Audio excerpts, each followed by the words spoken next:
الرجيم بسم الله الرحمن الرحيم إذا زلزلت الأرض زلزالها وأخرجت الأرض أثقالها وقال الإنسان ما لها يومئذ تحدث أخبارها بأن ربك أوحى لها يومئذ يصدر الناس أشتاتا ليروا أعمالهم فمن يعمل مثقال ذرة خيرا يره ومن يعمل مثقال ذرة شرا يره صدق اللہ العظیم۔ رب ذوالجلال کا بے انتہا کرم، اس کا فضل اور احسان، اللہ تعالیٰ نے ہمیں روزہ رکھنے اور تراویح پڑھنے کی توفیق عطا فرمائی۔ دعا فرمائے اللہ تعالیٰ ہمارے روزے اور تراویح کو قبول فرمائے۔ میرے محترم بزرگ عزیز دوستوں، یہ جو سورہ آپ کے سامنے میں نے تلاوت کی، اس سورہ کا نام سورۃ الزلزال ہے۔ اس سورہ کا نام سورہ زلزال کیوں ہے یہ، اور پھر اس سورت کے پڑھنے کے کیا فائدے ہیں، وہ ساری باتیں گزشتہ کل ہمارے سامنے آئیں الحمدللہ۔ اور پھر اس سورہ کے تعلق سے کل یہ بات چل رہی تھی، اس سورہ میں قیامت کے دن کیا کیا ہونے والا ہے اس کا ذکر ہے، کہ قیامت کے دن حساب کتاب ہوگا، زمین گواہی دے گی انسان کے بارے میں، ہر عمل کا، چاہے وہ عمل چھوٹا ہو یا بڑا ہو، اچھا ہو یا برا ہو، ہر عمل کا حساب ہوگا۔ گزشتہ کل ہمارے سامنے یہ بات آئی تھی کہ جناب آقا محمد الرسول اللہ صلی اللہ علیہ وسلم جب مکے میں لوگوں کو سمجھاتے تھے قیامت کے بارے میں کہ یہ دنیا فانی ہے اور اصل زندگی آنے والی ہے، مرنے کے بعد کی جو زندگی ہے وہ فنا ہونے والی نہیں ہے، وہ لامحدود زندگی ہے، قیامت قائم ہوگی۔ قیامت کے بارے میں جب بتاتے تو لوگ آپ سے سوال کرتے، یسألونک عن الساعۃ ایان مرساہا، کہ یہ قیامت جو آپ بتاتے رہتے ہیں، یہ قیامت کب آئے گی؟ تو اللہ تبارک و تعالیٰ قرآن کریم کی آیتیں نازل فرماتے، سورتیں نازل فرماتے، اور ان سورتوں میں، ان آیتوں میں قیامت میں کیا ہوگا وہ بتائے، قیامت کب آئے گی یہ نہیں بتائے۔ گزشتہ کل ہمارے سامنے یہ بات آئی تھی کہ 5 باتیں ایسے ہیں کہ جس کا علم صرف اور صرف اللہ کو ہے، اللہ کے علاوہ کسی کو نہیں ہے۔ اس میں سے ایک کیا ہے؟ قیامت کب آئے گی، قیامت کب آئے گی، یہ علم صرف اللہ کو ہے، اللہ کے علاوہ کسی کو نہیں ہے۔ قیامت سے پہلے کی نشانیاں پیارے نبی صلی اللہ علیہ وسلم خود بتائے، لیکن جب قیامت کے بارے میں پوچھا گیا تو اللہ کے نبی نے بھی یہی بتایا کہ صرف اللہ کو معلوم ہے۔ وہ حدیث میں آپ کو سنا رہا تھا، ایک مرتبہ بہت سارے صحابہ بیٹھے ہوئے تھے، ہمارے نبی صلی اللہ علیہ وسلم بیٹھے ہوئے تھے، ایک صاحب آئے، مجمع کو چیرتے ہوئے آئے، اور پھر آ کر ان کا جو بیٹھنے کا اسٹائل تھا، ان کے بیٹھنے کا جو انداز تھا، وہ بالکل بھی صحابہ کو پسند نہیں آیا۔ لیکن چونکہ صحابہ فرماتے ہیں اللہ کے نبی تھے نا، تو اللہ کے نبی کے احترام میں ہم لوگ خاموش بیٹھ گئے۔ پسند تو نہیں تھا ہمیں کہ انہوں اتنا قریب آئے، گھٹنے سے گھٹنے ملا کے بیٹھ گئے، پیارے نبی صلی اللہ علیہ وسلم کے رانوں پر ہاتھ رکھے ہوئے ہیں، اور پھر سوال کرتے ہیں یا رسول اللہ مل اسلام۔ اب پورے صحابہ کی توجہ ان کے اوپر ہے، پورے صحابہ کی نگاہیں ان کے اوپر ہے، یہ کون ہے؟ اسے ہم کوئی جانتے نہیں، ہم میں سے کوئی پہچانتا نہیں، اور پھر چہرے پہ اتنی نورانیت اور کپڑے اتنے پاک، لگتا ہی نہیں کہ یہ سفر سے آئے ہیں۔ اس زمانے میں اگر کوئی سفر سے آئے تو چہرے سے، کپڑے سے پتہ چل جاتا تھا کہ یہ ابھی سفر سے آئے ہیں، مسافر ہیں۔ لیکن ایسا تو ان کے چہرے سے کچھ بھی اثر محسوس نہیں ہو رہا تھا، سفر کے آثار ان کے چہرے پہ دکھائی نہیں دے رہے تھے، نہ ہی تھکن تھی، نہ ہی کپڑے گندے تھے، اور نہ ہی وہ جان پہچان کے تھے۔ بہرحال انہوں نے سوال کیا مل اسلام، اللہ کے نبی مجھے یہ بتائیے کہ اسلام کیا ہے، مل اسلام، اسلام کسے کہتے ہیں؟ تو جناب آقا محمد الرسول اللہ صلی اللہ علیہ وسلم نے فرمایا کہ اسلام یہ ہے کہ تم اللہ کے ایک ہونے کی گواہی دو۔ میں نہیں تیل کی چیزیں نہیں کھاتا، آج کون کی ذرا گھر سے بنا لے کا کہ بہت خواہش سے کھو بولا، ان کا دل رکھنے کھا گو، تب سے مجھے تکلیف ہو رہی۔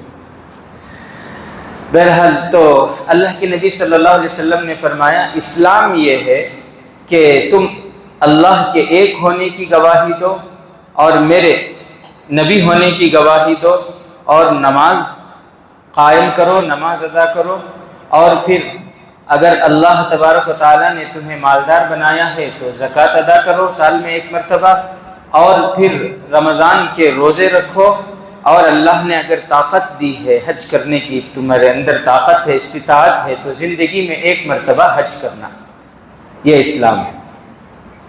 تو صحابہ کہتے ہیں جب اللہ کے نبی نے ان کو اسلام کے بارے میں سمجھایا تو اس کے بعد انہوں نے کہا کہ آپ نے سچ کہا۔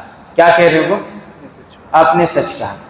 صحابہ کو اور تعجب ہوا، ایک تو پوچھ رہے ہیں اسلام کیا ہے، اللہ کے نبی بتا رہے تو کہہ رہے اوپر سے کہ بالکل سچ کہا آپ نے۔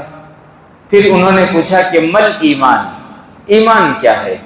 اللہ کے نبی صلی اللہ علیہ وسلم نے فرمایا ایمان یہ ہے کہ تم اللہ پر اور اس کے فرشتوں پر اور اس کے رسولوں پر اور اس کی کتابوں پر ایمان لاؤ، اور پھر تقدیر پر، قیامت کے دن پر اور تقدیر پر، اور اس بات پر کہ اچھی یا بری جو بھی چیز ہوتی ہے وہ اللہ کی طرف سے ہی ہوتی ہے، اس پر تم ایمان لاؤ، یہ ایمان اس کا مطلب ہے۔ تو انہوں نے کہا ہاں بالکل یو آر رائٹ، آپ سچ کہہ رہے ہیں، صحیح۔ صحابہ کہتے ہیں ایک تو پوچھ رہے ہیں اوپر سے بتا رہے ہیں کہ سچ۔ پھر انہوں نے پوچھا مل احسان، احسان کیا ہے؟ تیسرا سوال، احسان کسے کہتے ہیں؟ تو جناب آقا محمد الرسول اللہ صلی اللہ علیہ وسلم نے فرمایا احسان کا مطلب یہ ہے کہ انسان اللہ کی عبادت اس طرح کرے کہ گویا وہ اللہ کو دیکھ رہا ہے۔ میں عبادت اس طرح کروں کہ میں اللہ کو دیکھ رہا ہوں، اس کو کہتے ہیں احسان۔ اگر یہ کیفیت نہیں ہو سکتی کہ میں اللہ کو دیکھوں تو پھر یہ کیفیت ہو کہ اللہ مجھے دیکھ رہا ہے، اللہ مجھے، اس کیفیت کے ساتھ عبادت کرنا یہ ہے احسان۔ تو انہوں نے کہا کہ آپ نے سچ کہا۔ پھر انہوں نے پوچھا متی الساعہ، قیامت کب آئے گی؟ تو اللہ کے نبی صلی اللہ علیہ وسلم نے فرمایا مل مسئول عنہا بأعلم من السائل، مل مسئول عنہا، جس سے پوچھا جا رہا ہے وہ پوچھنے والا جتنا جانتا ہے وہ بھی اتنا ہی جانتا ہے۔ کیا فرمایا اللہ کے نبی نے؟ جس سے پوچھا جا رہا ہے، جو پوچھنے والا جتنا جانتا ہے قیامت کے بارے میں وہ بھی اتنا ہی جانتا ہے۔ انہوں نے کہا کہ سچ کہا آپ نے، اور پھر ملاقات کر کے چلنے لگے۔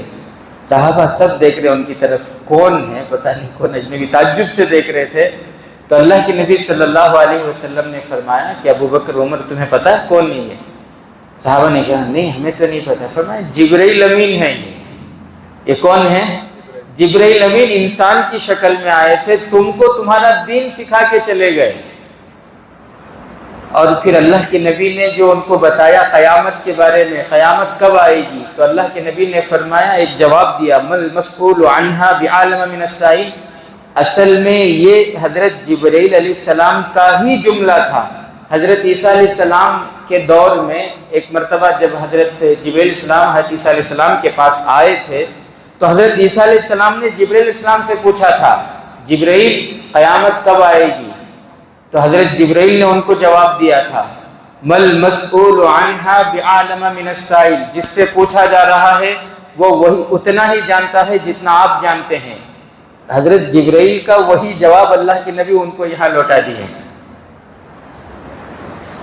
بہرحال میرے عزیز ساتھیوں، تو یہ قیامت کب آئے گی یہ صرف اور صرف اللہ کو معلوم ہے، اس کے علاوہ دنیا میں کسی کو اس کا علم نہیں ہے۔ اس کے علاوہ اور بھی کتنی چیزیں؟ 4 چیزیں. ان اللہ عندہ علم الساعہ.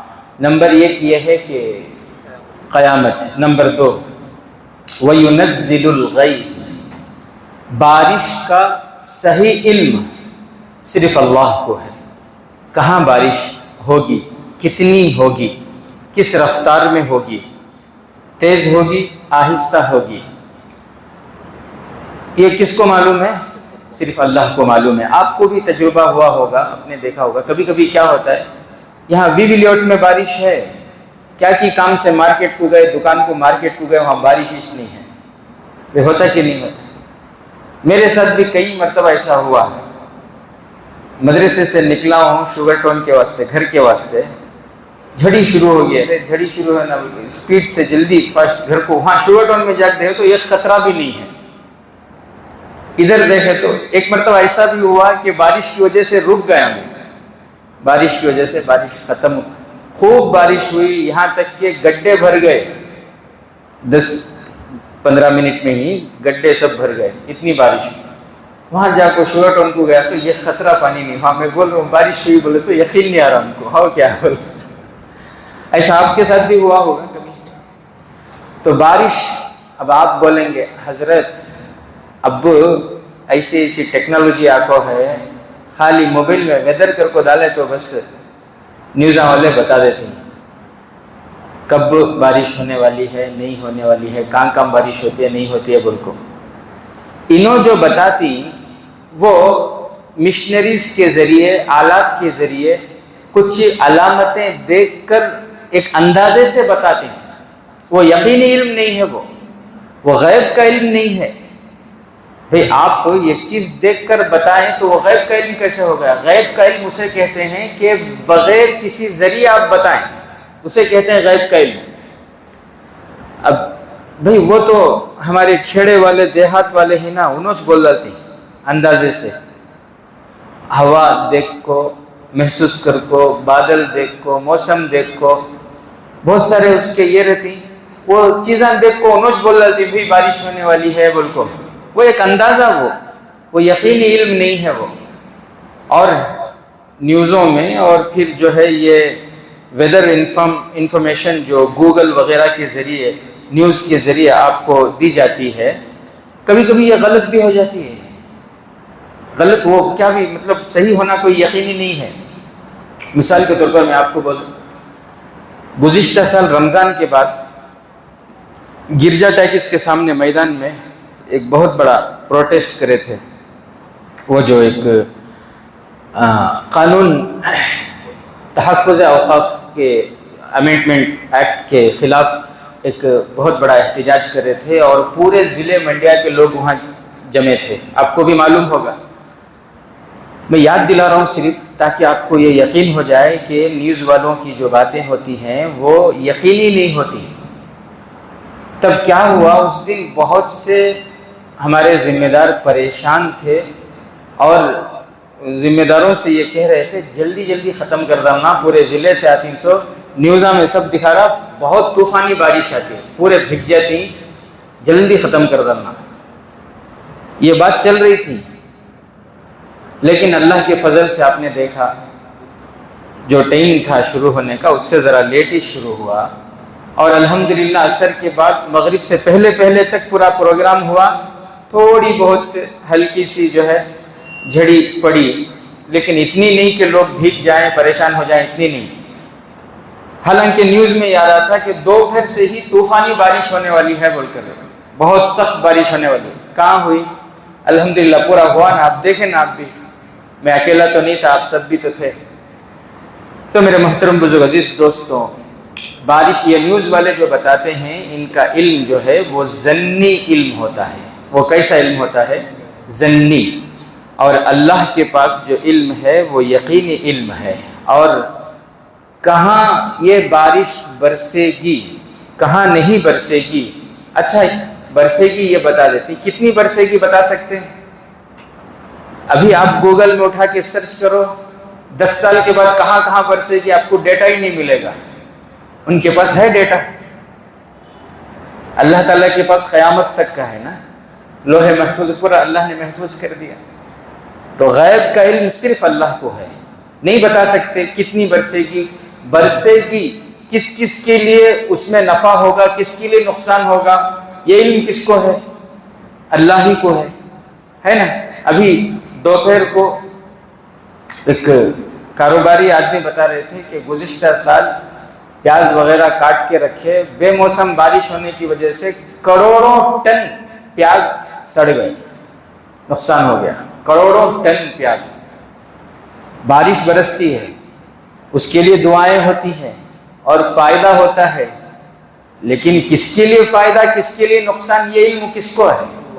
صرف اور صرف اللہ کو ہے۔ تو بہرحال میرے عزیز ساتھیوں، کتنے چیزیں ہو گئی؟ 2۔ نمبر 1، قیامت کب آئے گی یہ صرف اور صرف اللہ کو معلوم، اللہ کے علاوہ کسی کو نہیں معلوم۔ نمبر 2، بارش کب برسے گی، کہاں برسے گی، کتنی برسے گی، اور پھر کتنے مقدار میں برسے گی، کس رفتار سے برسے گی، کس کے لیے فائدہ ہوگا، کس کے لیے نقصان ہوگا، بارش میں کتنے قطرے ہوں گے، یہ سارے کا سارا علم کس کو ہے؟ صرف اور صرف اللہ کو ہے۔ اور تیسری چیز، وَيَعْلَمُ مَا فِي الْأَرْحَامِ، وقت ہے، میں وقت دیکھ رہا ہوں 16 منٹ، اب بھی 4 منٹ ہیں۔ وَيَعْلَمُ مَا فِي الْأَرْحَامِ، اللہ فرماتے ہیں کہ پیٹ میں رحم میں جو ہے اس کے بارے میں صرف اللہ ہی جانتا ہے کہ وہ کیا ہے، لڑکا ہے یا لڑکی ہے، آگے چل کر وہ نیک ہونے والا ہے یا برا ہونے والا ہے، نیک بخت ہوگا یا بدبخت ہوگا، امیر ہوگا یا غریب ہوگا، کالا ہوگا گورا ہوگا، لنگڑا ہوگا لولا ہوگا، اندھا ہوگا، کیا ہوگا، پیٹ میں کیا ہے، وَيَعْلَمُ مَا فِي الْأَرْحَامِ، یہ اللہ ہی جانتا ہے۔ اب یہاں بھی وہ آپ کا اعتراض ہوئیں گا، سوال آپ کے ذہنوں میں آئیں گے کہ حضرت آج کل ایسے مشنریز ہیں، الٹرا ساؤنڈ، اور پھر جس کے ذریعے ڈاکٹرز دیکھ کر بتا دیتے ہیں پیٹ میں جو بچہ یہ میل ہے یا فیمیل ہے، دیکھ کر بتا دیتے ہیں۔ تو پھر قرآن کی جو یہ آیت ہے کہ پیٹ میں کیا ہے یہ صرف اللہ ہی کو معلوم ہے، یہ صحیح کیسے ہوگی؟ اگر اللہ ہی کو معلوم ہو تو پھر یہاں تو ڈاکٹروں کو بھی معلوم ہے، پھر ڈاکٹروں کو بھی معلوم ہے نا، پھر اللہ ہی کو معلوم یہ کیسے صحیح ہوگی؟ اصل میں اس کی بات، اس کا جواب یہ ہے کہ دیکھیں، سب سے پہلی چیز تو یہ ہے کہ پیٹ میں کیا ہے۔ اب یہ مادہ جتنی فیمیل ہے نا، جتنے فیمیل ہیں، اب فیمیل صرف عورتیں، ان کے علاوہ بھی آپ دیکھ لیں درندے، چرندے، پرندے، جتنے بھی دنیا میں فیمیل ہیں کتنے ہیں، اس کا علم صرف اللہ کو ہے۔ پھر ان کے پیٹ میں ایک دو یکا دکا کوئی دیکھ کر بتا دے تو اس سے اس آیت کے جو ہے اس آیت کو جھٹلا نہیں سکتے آپ، اس سے اس آیت کو آپ جھٹلا نہیں سکتے۔ اور پھر یہ آیت کسی مخلوق کا نہیں، یہ خالق کی جو ہے، خالق کا کلام ہے، تو کوئی انسان اس کو چیلنج نہیں کر سکتا، مقابلہ نہیں کر سکتا۔ اب کیسے ثابت کریں گے آپ؟ کیونکہ ڈاکٹر دیکھ کر بتا رہے ہیں اور آپ کہہ رہے ہیں کہ صرف اللہ کو علم ہے۔ اس کے لیے آپ کو ذرا عربی گرامر سمجھنا ہوگا۔ یہاں پر اللہ فرما رہے وَيَعْلَمُ مَا فِي الْأَرْحَامِ، کیا فرمایا اللہ نے؟ وَيَعْلَمُ مَا، لفظ ما پر غور کیجئے، ما فی الارحام، عربی میں یہ دو ورڈ ہیں، ایک ہے ما اور ایک ہے من۔ بولو ما اور من، دونوں میں فرق ہے۔ من آپ کو ذہن میں بیٹھے اس لیے میں آپ کو بتا رہا ہوں، من انزل اللہ، کس نے اتارا؟ اللہ۔ من انزل، کس نے اتارا؟ انسان جب قبر میں جاتا ہے تو پھر اس سے 3 سوال ہوتے ہیں، فرشتے آ کر 3 سوال کرتے ہیں۔ سب سے پہلا سوال یہ کہ من ربک، من ربک، یہ نہیں ما ربک نہیں، من ربک، تمہارا رب کون ہے؟ دوسرا سوال من نبیک، تمہارے نبی، من ما نبیک نہیں، من نبیک، تمہارے نبی کون؟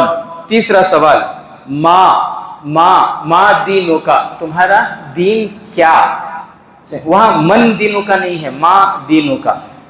اس میں فرق یہ ہے کہ من ذوی العقول کے لیے آتا ہے اور ما غیر ذوی العقول کے لیے. نہیں سمجھ میں آئی؟ من جاندار چیزوں کے لیے، ما بے جان چیزوں کے لیے. بات سمجھ؟ من کا استعمال کہاں ہوتا ہے؟ جاندار چیزوں کے لیے، اور ما کا استعمال بے جان چیزوں کے لیے. اللہ تعالیٰ یہاں فرما رہے ہیں وَيَعْلَمُ مَا فِي الْأَرْحَامِ، رحموں میں، فیمیل کے پیٹ میں جو ہے اللہ ہی اس کے بارے میں جانتے ہیں. اللہ یہاں من نہیں بولے، اللہ یہاں ماں بولے. مطلب یہ ہے کہ جب وہ پانی کی شکل میں ہوتا ہے، جب وہ خون کے لوتھڑے کی شکل میں ہوتا ہے، تب ہی اللہ کو پتا ہے کہ وہ لڑکا ہوگا یا لڑکی ہوگی.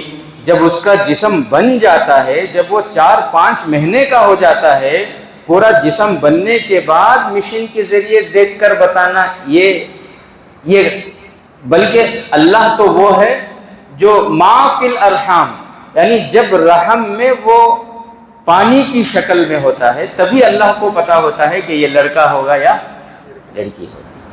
اور پھر ان کے مشینوں کی بات بھی صحیح نہیں ہوتی. معلوم آپ کو کئی ایسے واقعات ہو گئے.